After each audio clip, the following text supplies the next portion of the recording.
பாவை பாசுரம் 24.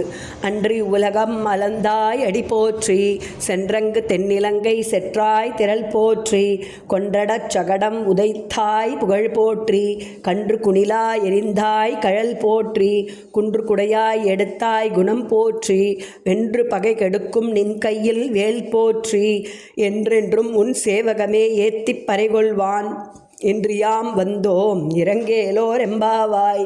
இதன் பொருள், மகாபலி இந்த உலகத்தை கைப்பற்றிய காலத்தில் அதை 3 அடிகளால் அளந்து உன்னுடையது என்று உணர்த்தியவனே, உன் திருவடிகளுக்கு வணக்கம்.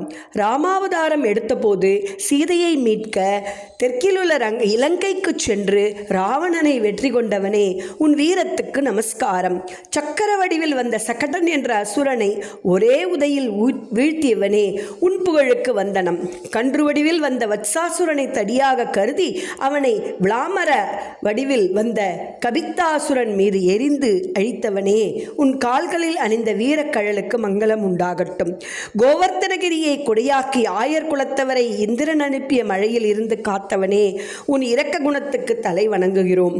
பகைவர்கள் எவ்வளவு பலவான்களாயினும் அவர்களை உன் கையிலுள்ள வேலால் அழித்தவனே, அந்த வேலாயுதத்துக்கு நமஸ்காரம். உன் வீர செயல்களை பாடி உன் அருளை பெறுவதற்கு இப்போது நாங்கள் வந்துள்ளோம். எங்கள் மீது இரக்கம் காட்ட வேண்டுகிறோம். இதன் விளக்கம், இந்த பாசுரம் மிக முக்கியமானது. இதை தினமும் நாம் பாராயணம் செய்யலாம். இதை போற்றி பாசுரம் என்பர்.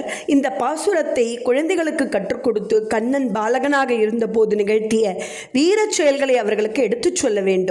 இதன் மூலம் அவர்கள் தைரியத்தை வளர்த்து கொள்வார்கள். சர்வம் கிருஷ்ணார்ப்பணம்.